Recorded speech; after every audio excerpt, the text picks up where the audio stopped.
দ্বিতীয় দিনৰ প্ৰথম কাৰ্যসূচী গা ধোৱা আৰু আমাৰ টিকলুক গা ধুৱাইছে চাওক এইফালে আমাৰ চন্দনো উঠিলে এতিয়া আমি আকৌ নেক্সট প্ৰগ্ৰেম আৰম্ভ কৰিম আৰু ন ল'ৰা এতিয়া যাম আৰু খাই বৈ লৈ আৰু আমি থকা এইটোৱে হোমষ্টেটো আৰু আমি থকা হোমষ্টেটোৰ ওচৰতে আছিলে বুদ্ধ মন্দিৰ এটি গতিকে আমি ভাবিলোঁ যে মন্দিৰভাগ দৰ্শন কৰি আহোঁ বুলি আমি গা পা ধুই আহিলোঁ পিছে আহি দেখিছোঁ যে ৰাতিপুৱাই হৈ আছেতো গতিকে মন্দিৰভাগ খোলা নাই চাফ চিকুণ হৈ আছে আমি বাহিৰৰ পৰাই দৰ্শন কৰিলোঁ খুব ভাল লাগিলে মনটো একদম পূৰা শান্তি লাগি গ'ল আৰু এয়া চাওকচোন বুদ্ধ মন্দিৰটোৰ কি নিৰিবিলি পৰিৱেশ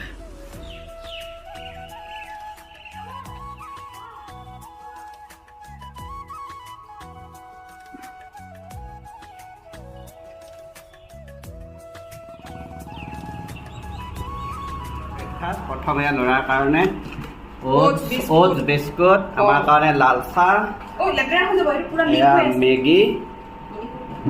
এয়া ডিম আৰু এয়া ব্ৰেড এতিয়া কলখিনি এয়া বানানা আমাৰ এটাৰ কাৰণে কণী আৰু খিচিৰি দিলোঁ এয়া আমি খোৱা মানুহ লাজ লাগিছে অঁ গৰুপে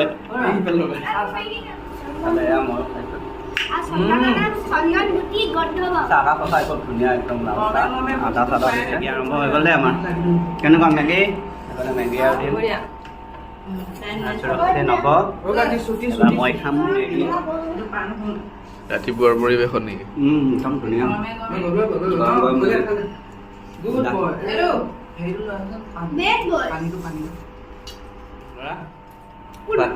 একদম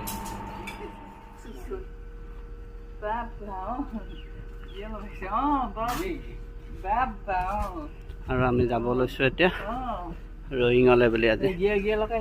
আমাৰ ড্ৰাইভাৰ আজি এইটো সেউজীয়াৰ মাজে মাজে গৈ আছোঁ আমি এতিয়া ৰয়িঙলৈ ৰাতিপুৱাৰ পৰিৱেশত অৰুণাচল প্ৰদেশৰ দৃশ্য